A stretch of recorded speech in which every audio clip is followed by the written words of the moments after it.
আসসালামু আলাইকুম। আপনাদের সাথে আছে আমি জুবায়ের হাসান। বাংলাদেশের আসন্ন নির্বাচন এই দিনটা যত এগিয়ে আসছে, একের পর এক নানা ঘটনা ঘটছে এবং প্রত্যেকটি ঘটনাই খুব একটা মোড় পরিবর্তনকারী বা গুরুত্বপূর্ণ ঘটনা। তো গত ২৪ ঘন্টায় বেশ কিছু ঘটনা ঘটেছে। তার মধ্যে আজকে উল্লেখযোগ্য ২ টি ঘটনা নিয়ে আলোচনা করব। তো প্রথমত আন্তর্জাতিক অপরাধ ট্রাইব্যুনাল তারা এই শেখ হাসিনা সহ ১২ জন সেনা কর্মকর্তা সহ ১৭ জনের বিরুদ্ধে যে একটা অভিযোগ ছিল গুম এবং আ এই জিজ্ঞাসাবাদ সেলে নির্যাতন করা। তো এর বিরুদ্ধে একটা অভিযোগ গঠনের চূড়ান্ত আদেশ দিয়েছে। তো এখন এই বিচারটা একটা চূড়ান্ত পরিণতির দিকে যাবে। প্রায় সবই প্রায় শেষ পর্যায়ে এসেছে। তো এটা একটা বিরাট একটা ঐতিহাসিক ঘটনা। কারণ হচ্ছে যে এই ১২ জন সেনা কর্মকর্তা তারা সবাই ঊর্ধ্বতন কর্মকর্তা এবং তাদের মধ্যে ১০ জন সেনা হেফাজতে বন্দী রয়েছেন। তো বাংলাদেশে এত উচ্চ পর্যায়ের সেনা কর্মকর্তাদের বিচার এটা একটা ভীষণ সংবেদনশীল বিষয় এবং ঐতিহাসিক ঘটনা। তো তাদের আসলে কারাগারে থাকার কথা ছিল, কিন্তু বিশেষ বিবেচনায় ক্যান্টনমেন্টের ভেতরের একটা ভবনেই কারাগার বানিয়ে তাদেরকে রাখা হয়েছে। তবে শেষ পর্যন্ত নানা এই বাধা বিপত্তি পেরিয়ে এবং অনেক আলোচনা সমালোচনা হচ্ছিল এবং মানুষের মধ্যে একটা সন্দেহ ছিল যে এই বিচারটা হবে কিনা। কিন্তু শেষ পর্যন্ত এই বিচারটা একটা চূড়ান্ত দিকে এগিয়ে যাচ্ছে এবং এই বিচারটা বাংলাদেশের আগামী দিনের রাজনৈতিক গতিপথ নির্ধারণ করবে। একটা নতুন একটা অধ্যায় খুলবে।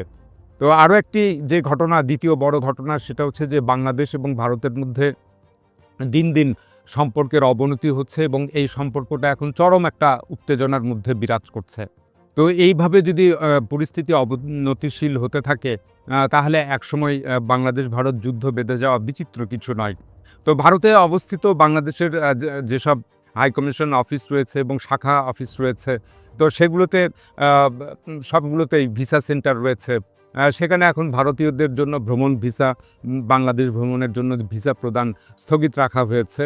তো এটা বাংলাদেশের জন্য একটা ভীষণ সাহসী পদক্ষেপ এবং এটা গত ৫৪ বছরে প্রথমবারের মতো বাংলাদেশ এই ভারতের অন্যায়ের বিরুদ্ধে চোখে চোখ রেখে কথা বলার একটা পদক্ষেপ নিল। তো এটা ভীষণ একটা গুরুত্বপূর্ণ ঘটনা। তো ভারতের এই হিন্দু জঙ্গিরা আ যেটা ভারতে অবস্থিত বাংলাদেশের হাইকমিশন অফিস আছে, শাখা অফিস আছে, বিভিন্ন ভিসা সেন্টার রয়েছে বিভিন্ন স্থানে।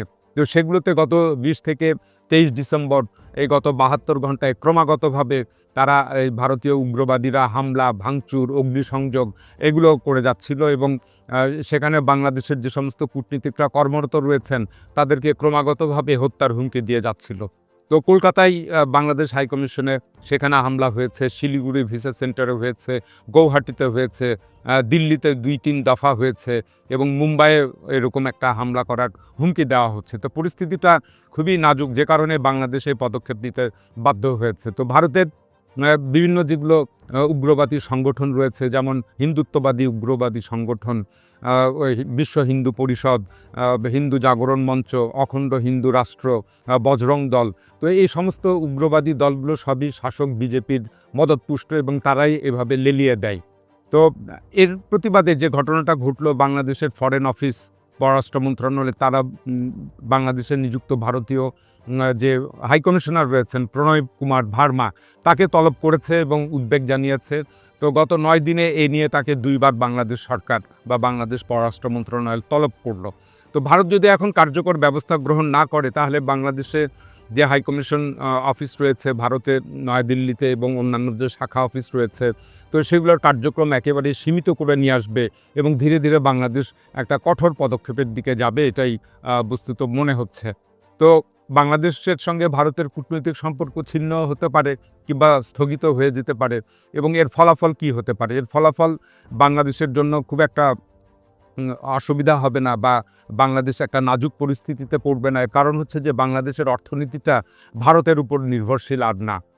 বাংলাদেশ যে পরিমাণ রপ্তানি করে ভারতের, তার চেয়ে কয়েক গুণ বেশি ভারত থেকে আমদানি করে। তো এখন ভারত থেকে যদি আমদানিটা বন্ধ হয়ে যায়, তো বাংলাদেশের সামনে বিশ্বের বহু বিকল্প বাজার রয়েছে, সেখান থেকে সেই পণ্যগুলো বাংলাদেশ আমদানি করতে পারে। সুতরাং অর্থনীতির ক্ষেত্রে এটা কোনো প্রভাব পড়বে না। তবে ভারত বাংলাদেশে একটা সামরিক আগ্রাসন চালাবে কিনা এটা ভবিষ্যৎ বলে দিবে। তবে দৃশ্যত যেটা মনে হচ্ছে যে ভারত এই সাহস পাবে না। এর কারণ হচ্ছে যে ইন্টারন্যাশনাল কোনো দেশ বা পক্ষ তারা ভারতের পক্ষে অবস্থান করবে না, তারা বরং বাংলাদেশের পক্ষে অবস্থান নেবে, সেটার অনেকগুলো কারণ রয়েছে। তো এখন এই বাংলাদেশ এবং ভারতের মধ্যে যে উত্তেজনাটা চলছে, এই উত্তেজনা চলমান থাকার মাঝেই রাশিয়ার একটি বক্তব্য ভীষণ ঝড় তুলেছে। গত ২২ ডিসেম্বর বাংলাদেশে অবস্থিত রাশিয়ান দূতাবাস তারা একটা প্রেস কনফারেন্সের আয়োজন করে এবং বাংলাদেশে নিযুক্ত রাশিয়ান রাষ্ট্রদূত আলেকজান্ডার খোজিন তিনি একটা বক্তব্য দেন, যার ফলে এটার উত্তেজনাটা আরও বৃদ্ধি পেয়েছে বা আগুনে ঘি ঢালার মতো একটা অবস্থা হয়েছে। তো আলেকজান্ডার খোজিন তিনি বলেছেন যে বাংলাদেশ এবং ভারতের মধ্যে যে উত্তেজনা চলমান রয়েছে সেটা যেন আর না বাড়ে, তার জন্য উভয় পক্ষকেই একটা উপায় খুঁজে বের করতে হবে, এই বক্তব্যটি তিনি দিয়েছেন। তো এখন রাশিয়া আগ বাড়িয়ে এই যে আহ্বান জানালো, অন্য কোনো রাষ্ট্র এখন পর্যন্ত এটা জানায়নি। তো এটার রাশিয়ার একটা অত্যন্ত আগ বাড়িয়ে একটা বক্তব্য এবং এখানে একটা প্রশ্ন জাগে, তাহলে দিল্লিতে নিযুক্ত যিনি রাশিয়ান অ্যাম্বাসেডর রয়েছেন তিনি কি কিছু বলেছেন? তিনি কি কোনো বক্তব্য দিয়েছেন ভারতের মাটিতে বসে? তিনি কিন্তু এটা দেননি। তাহলে বাংলাদেশে নিযুক্ত রাশিয়ান রাষ্ট্রদূত এমন বক্তব্য কেন দিলেন? তো এটা খুব সহজেই বোঝা যাচ্ছে যে বাংলাদেশ একটা ছোট দেশ এবং বাংলাদেশের মধ্যে অভ্যন্তরীণ কোন্দল রয়েছে। বাংলাদেশের আওয়ামী লীগ বা এই শেখ হাসিনা তারা ভারতের অনুগত। এখন নতুন করে বিএনপি এবং বিএনপিকে যিনি নেতৃত্ব দিচ্ছেন তারেক রহমান, তিনিও কিছুটা ভারতের প্রতি নমনীয়। তো এই আমাদের অভ্যন্তরীণ একটা অনৈক্য এবং বিভেদের কারণে রাশিয়া এই সাহসটা পেয়েছে, উপরন্তু আমরা ছোট দেশ। তো এখন মজার ব্যাপার হলো যে পাকিস্তানে অনেক কিছু ঘটছে গত ৩ বছরে।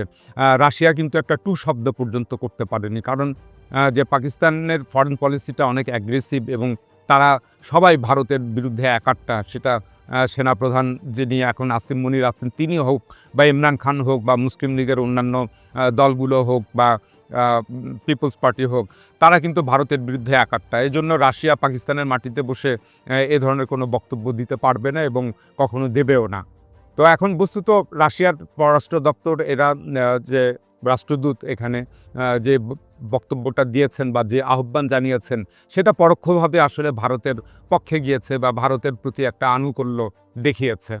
তো ২০২৪ সালের ৫ আগস্টের পর যে সমস্ত ঘটনা প্রবাহ ঘটেছে সেগুলোর জন্য সম্পূর্ণভাবে ভারত দায়ী, বাংলাদেশ দায়ী নয়। তো এখানে রাশিয়া ভারতকে অভিযুক্ত করতে পারত, আর সেটা যদি নাই করতে পারে তাহলে রাশিয়া তারা গোপনে একটা দুতিয়ালি করতে পারত বাংলাদেশ এবং ভারতের মধ্যে সম্পর্ক উন্নয়নে। কিন্তু এভাবে রাশিয়া প্রকাশ্য আহ্বান জানানোর ফলে এখন যেটা হবে, এতে যুক্তরাষ্ট্র যুক্ত হবে, ইউরোপীয় ইউনিয়ন যুক্ত হবে, চীন যুক্ত হবে। তো এরা এখন লাইমলাইটে চলে আসবে এবং তারাও এক ধরনের বক্তব্য বিবৃতি দিতে থাকবেন। বিশেষ করে তুরস্ক এটাতে ইনভলভ হবে এবং পাকিস্তানও বক্তব্য বিবৃতি বাংলাদেশের পক্ষে দিতে থাকবে। তো সুতরাং এভাবে একটা আন্তর্জাতিকভাবে বা ভূরাজনৈতিকভাবে চরম অবস্থার দিকে চলে যেতে পারে বিষয়টা।